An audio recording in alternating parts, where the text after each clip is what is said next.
Good evening, everyone. Thank you for being here. There are two different things that I'd like to discuss with you tonight. The first one being a storm that is barreling down on our country and will be impacting approximately 250 million Americans in 40 different states.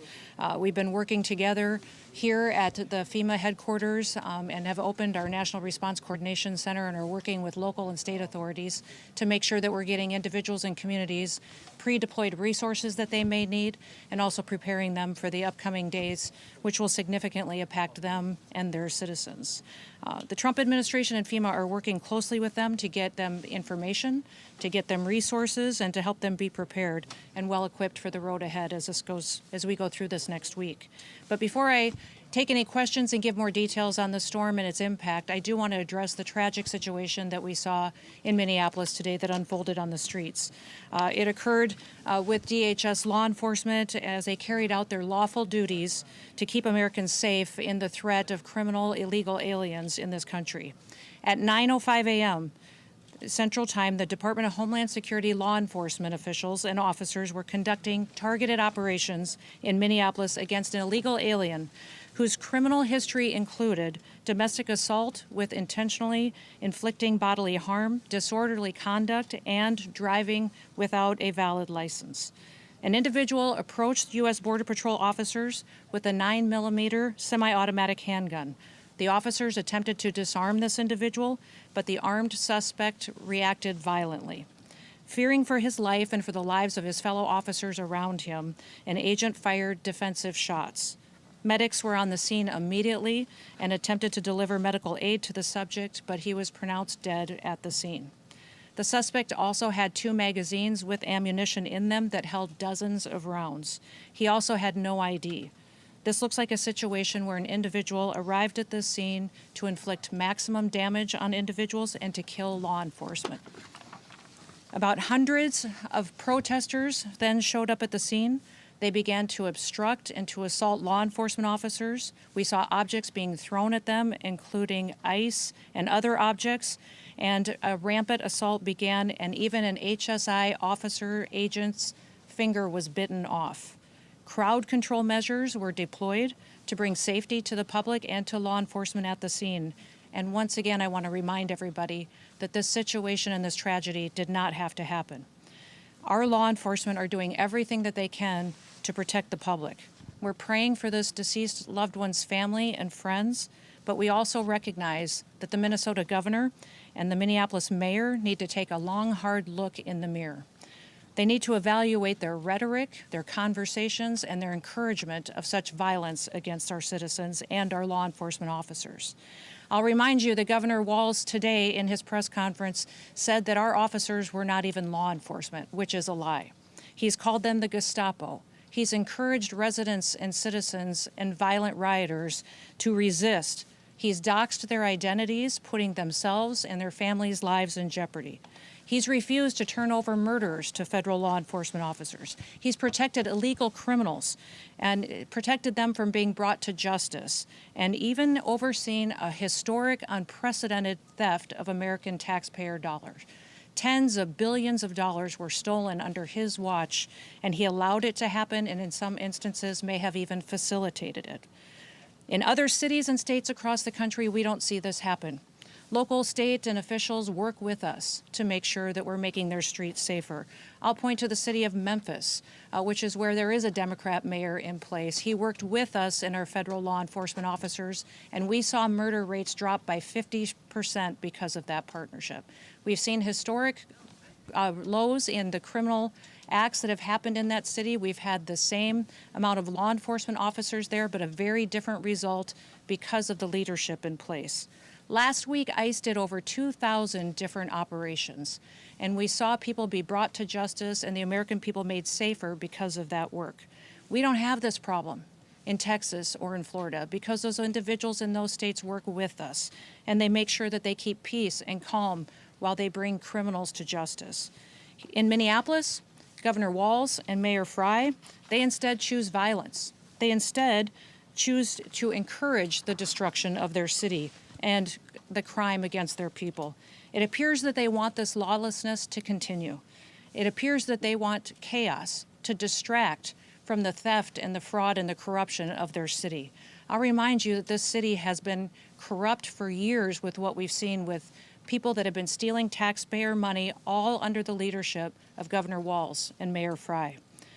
I'm asking for all the authorities in Minneapolis and the leaders to work with us, and there are two things that we have repeatedly asked the governor and the mayor to do. Number one, all we want them to do is that when they are going to release a dangerous criminal from their jails, turn them over to us so we can get them out of this country as soon as possible. Since we have been back in the White House with President Trump's leadership, they have released over 490 criminals onto their streets rather than allow us to get them out of the country to keep families safe. The second thing that we have asked the governor and the mayor to do is to help us keep people safe. Just give us backup on the streets while we do our targeted operations to get illegal criminals out of our country, and then we wouldn't have to be there facing these types of situations that we face with violent rioters who are impacting and attacking our law enforcement officers. That's all. Those are the two requests that we've asked of them. We've asked them to help us do that so that we can continue to see success in Minneapolis like we see in so many other cities and communities across the country. But they have refused because they want us talking about attacking law enforcement officers instead of the fraud and the theft that they facilitated in Minnesota. One thing I'd like to do before I take your questions on that situation on the storm is give you a few facts about the storm and what we're facing here in the coming days. This storm is going to produce heavy snow. It's going to produce dangerous freezing rain and ice and life-threatening wind chills that will be sustained for days. Power outages, road closures, and other impacts have already started to impact the Midwest, the South, and the East Coast. The most important thing that people can do across this country is to please stay off the roads, to stay home when possible, unless you absolutely have to be out and about. That will not only ensure that you and your family are safe, but that emergency responders aren't out there trying to rescue you when they could be out doing other work to proactively keep people safe and at home. Stay alert by listening to different announcements from your local officials and from your state.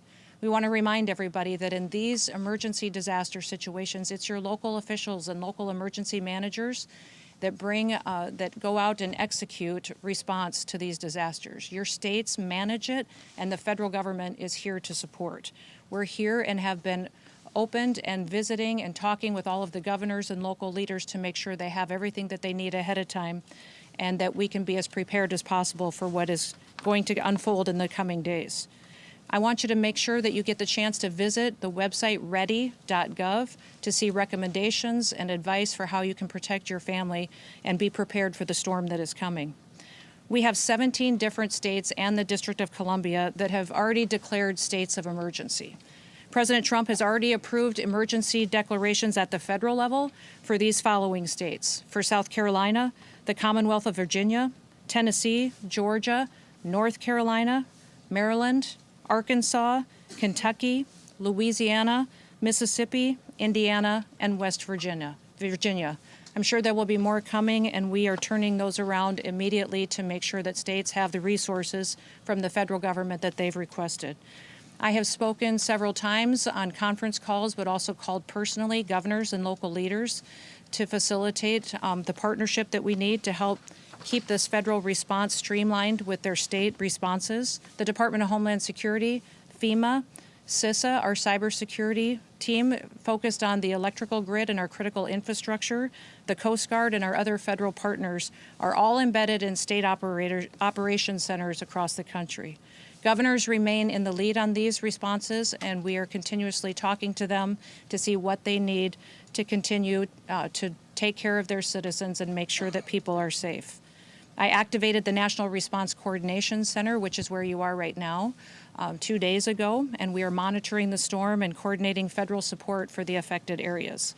At my direction, FEMA has already pre-positioned commodities in many locations across the country. We've embedded partners in state emergency operations centers, and we've deployed IMAT teams, incident management assistant teams, with dozens more ready to deploy at any moment, besides those that have already been pre-positioned. We have dozens of urban search and rescue teams that are ready to go out and to save lives in partnership with our local and state authorities should that become necessary.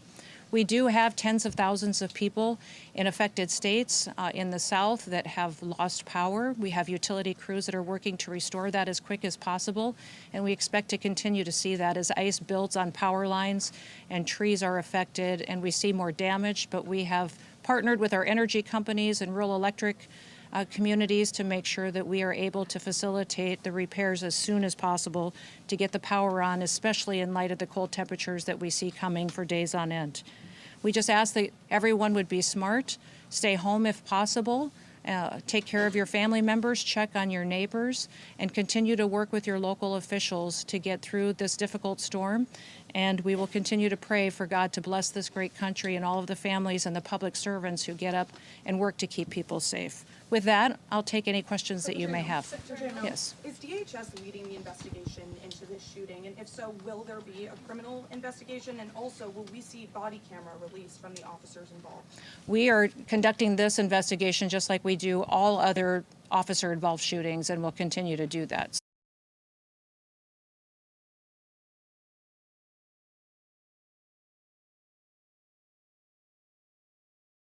Did the 37-year-old who had a license to carry, did he brandish a gun? And at what point did law enforcement retrieve the gun and also the magazines from him? Can you offer clarity on this individual and took action to defend the officer's life and those of the public around him.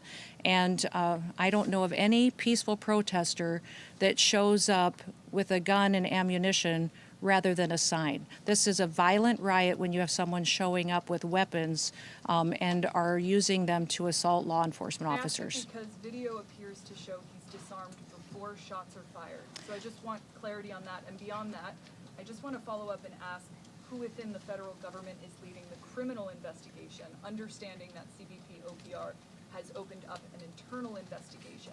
And beyond that, why did federal agents tell Minneapolis Police Department to leave the scene? We're continuing to follow the exact same protocols that we always have. And so this investigation is ongoing. We're continuing to gather the facts as they unfold throughout that. And we'll do it just like we did under the entire Trump administration and previous administrations. Nothing has changed, and we'll continue to release details as we have them. But I want you to not distract away from the facts of this situation. Our law enforcement officers were there doing a targeted operation against an individual who was in this country illegally and had a criminal conviction for domestic assault with intent to do bodily harm and other convictions as well. This individual went and impeded their law enforcement operations, attacked those officers, had a weapon on him and multiple dozens of rounds of ammunition, wishing to inflict harm on these officers, coming brandishing like that and impeding their work that they were doing. We'll continue to allow.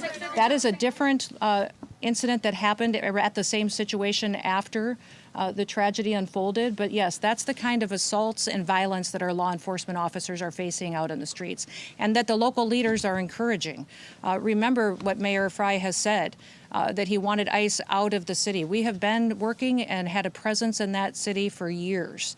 We are there to enforce the law and to make sure that the public is safe. Just since we have been there, we have arrested thousands of individuals that have criminal convictions and are in this country illegally and gotten them off the streets of Minneapolis. The two things that we've asked the mayor and the governor for is that they would partner with us, and before they let somebody dangerous out of their jails, that they would let us know so we can deport them out of our country. I do not know why they continue to choose the side of lawbreakers, criminals, murderers, and rapists over the citizens of Minneapolis. And this situation that we have today is a tragedy that we don't have to have. We have it because we have a mayor and a governor who encourage this violence and encourage this type of rioting. And remember, these are the individuals that were in charge when Minneapolis burned in 2020. They facilitated it, they encouraged it, and they saw the destruction, and we all watched the destruction of that city back then. It doesn't have to happen again. It appears that they're following the same playbook, and the reason that they're doing it is to distract from the corruption that they have facilitated in fraud and theft from the American taxpayers. Tens of billions of dollars they have been funneled into criminal pockets and stolen from vulnerable people that needed these programs to take care of their children, to go out and provide services to individuals that were developmentally disabled, people that needed programs that the federal government has to take care of those that are less fortunate and need it, and instead Governor Walz and Mayor Frey allowed that kind of theft to continue, and now they want to perpetuate violence against our law enforcement officers to cover it up. Secretary, yes. You just made claims that the individual posed a threat to law enforcement.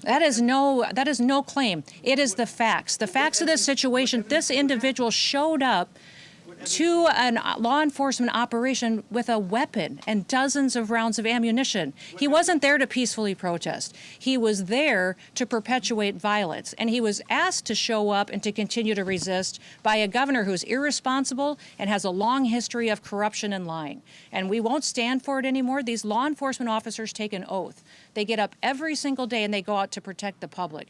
Many of these individuals live in their communities. And this mayor and this governor have doxed them. They have allowed people to threaten them and their families and expose their identities in order to instill fear and violence. And that's not what America is about. We're going to continue to tell the truth about Minnesota, Minneapolis, what happened here, the theft over the last many years that these leaders have facilitated. And we're going to continue to do our work to get to the bottom of the investigations. And the one question you should be asking is the mayor, the governor, and the attorney general have all confirmed that they have been subpoenaed to come in front of a criminal federal grand jury. So they are covering up and are being in a part of a system where they are going to be brought to justice for anything that they had to do with this investigation. They have confirmed they've been subpoenaed, and they will be in front of a grand jury to get that criminal investigation unfolding and to disclose the kind of fraud that they have allowed to happen. Secretary, yes. The White House has labeled the man who was killed in Minnesota as a domestic terrorist. Is that something you agree with? And have you seen any evidence to When you back up that perpetuate claim? violence against a government because of ideological reasons and for reasons to resist and perpetuate violence, that is the definition of domestic terrorism. This individual who came with weapons and ammunition to stop a law enforcement operation of federal law enforcement officers committed an act of domestic terrorism. That's the facts. Where's the evidence of his ideology, Yes. though? Drew Evans, superintendent of Minnesota Bureau of Criminal Apprehension, had said during a news conference today that when federal agents blocked his agency from the shooting scene, when they went, got a judicial warrant, they returned, they were still blocked. Why were they We have blocked? asked these state officials to help partner with us on law enforcement operations for months. Ever since President Trump came into the White House, we've asked them for their partnership to stand alongside of us so we could do targeted operations against criminal illegal aliens and to help us make their streets safer. They have refused over and over and over again, and they have perpetuated a narrative that is absolutely false. And our federal law enforcement officers will continue to do their work, and they'll do that to make America safe again. Secretary, Yes. Thank you. Sorry, this is the second DHS law enforcement operation shooting that's happened this year. There was another incident in Portland. 5 people have also died in immigration detention so far this year. Why is immigration enforcement becoming so deadly under your tenure? Immigration enforcement is exactly what the American people asked for. When we had a Democrat administration in the White House that facilitated an invasion of millions of people over our southern border and let people come into this country that were completely unvetted. We know for a fact that we had hundreds, if not thousands, of terrorists, suspected terrorists, criminal organizations and gangs that came in and have been committing criminal activities against American citizens for years now, that the American people said enough is enough. We want them out of our country. We want them brought to justice. And they trusted President Trump to go out there and to make America safe again. It is absolutely false to say that there's more incidents with our law enforcement than there was in history before. In fact, our accuracy and our operations are being conducted in a manner that is historic for accuracy and taking care of people and doing so safely. So the narrative with the press that they've perpetuated that we have more individuals that have been jeopardized or that our detention centers are is absolutely false. Our detention standards and the people that are being taken care of there are at the highest level they've ever been. They exceed state and local standards, and we'll continue to do that and make sure that people have the facts around how people are treated when they're brought into detention, and then we take them home. Secretary, Yes. We've seen some reports about witnesses being taken to the Whipple Federal Building in Minneapolis. Could you explain why the witnesses of the shooting this morning have been taken to that building? The witnesses to, are you talking about the ones that have been detained that are illegal aliens? No, the witnesses, I think, speak to the event in Minneapolis? I won't speak to the investigation and the details, and those will continue to unfold, but I do know that we're continuing to follow the same protocols that we always have. Secretary Noem, Was there a question back here on the storm? does anyone have a question on the storm? We are at FEMA headquarters. Secretary Noem, Yes. if these are targeted arrests, why are these immigration agents going after civilian protests out of their way? And second, This is your individual agency- impeded the law enforcement officers and attacked them. State the facts as they unfolded on the street today. We were doing a targeted operation against an illegal criminal, and this individual came with a weapon and dozens of rounds of ammunition and attacked them. And these agents took action to defend their lives and to defend the lives of the people around them and acted according to their training. And we will continue to let this process go forward and not allow people like Governor Walz and Mayor Frey to lie about what actually unfolded on that street. Now they have deemed this situation an unlawful assembly, and these leaders aren't even cleaning up the situation that they have as far as the violent riots that we see unfolding in Minneapolis right now. They need to be strong, take action, protect their citizens, and partner with us to go after these criminals that perpetuate violence and to keep our law enforcement officers safe. Let's all be grateful for people who take an oath every day and they go out to enforce the laws. That is their job, is to enforce the laws and to make sure that there is consequences for breaking the law in this country and that it applies equally to everybody. That is what they do. They do it every day. They do thousands of operations every single week, and they do it with excellence. Don't let political, corrupt leaders who are just trying to cover up their theft of American taxpayer dollars try to distract you from the facts of the situation. One more question, right here. Governor Tim Walz said he told Susie Wiles that Minnesota would take the lead on this investigation. Are you working with local law enforcement on the investigation? This is the same protocol we'll always follow. Who would trust Governor Walz at this point? The man has stood up and encouraged resistance. He has refused to partner with us. He's sacrificed his citizens' safety and their well-being by choosing the side of people who break the law and who steal money and who perpetuate violence. He has chosen all of that and backed an administration previously that allowed an invasion of our country. We need to partner with people who truly understand that the law is the law, and in the United States, we will keep people safe. Thank you. Last question. Move the president closer to invoking the Insurrection Act? The president will use every tool that he needs to follow through on his promises to the American people.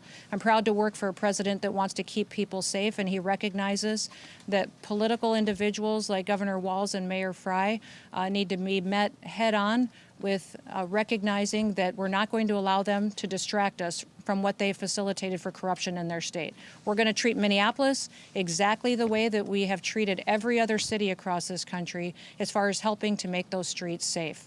Remember, we have other cities with Democrat mayors, Republican mayors that we worked well with together. We've driven down the crime rates. We've driven down the murder rates. We have continued to keep people safe, and we have stopped hundreds of millions of lethal doses of drugs from killing our children, and have continued to do operations to make sure that we're protecting them, our kids and our grandkids, from the criminal networks that Joe Biden let in and leaders like Governor Walz allowed to be successful and to thrive on the streets of Minneapolis.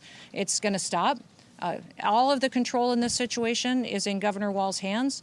Partner with us on, before you release a murderer out onto the streets, give them to us so we can get them out of our country. We are focused specifically on child pedophiles and sexual assault and trafficking rings in Minneapolis, have brought dozens and dozens of them to justice. Why is he protecting them and refusing to work with us? All he has to do is, before you let somebody out of your jail onto the streets, is give them to us so we can get them out of our country. The second thing is, just keep people safe. Work with us so that we can go get these criminals and get out of there and not have to worry about our law enforcement officers getting attacked by individuals with guns and ammunition and weapons and assaulting and doxing them and their families. We'll continue to do all that we can. We also want to continue to make sure that everybody recognizes this storm is significant. It's the largest storm that we've seen impact the most states and this big of a population in possibly decades. So we want everybody to recognize the seriousness of it. Please stay home with your family. We will continue to give you announcements. We'll continue to work with your governors to get the resources that you need. Go to our website, ready.gov, and get a list of recommendations from us, but continue to pay attention to your local officials, and we'll continue to have conversations with every one of your emergency management directors and your governors to make sure that they're supported throughout this process. Again, it's going to be very, very cold, so we'd encourage everybody to stock up on fuel, stock up on food, and we will get through this together. With that, thank you, and we'll talk again soon. Thank you.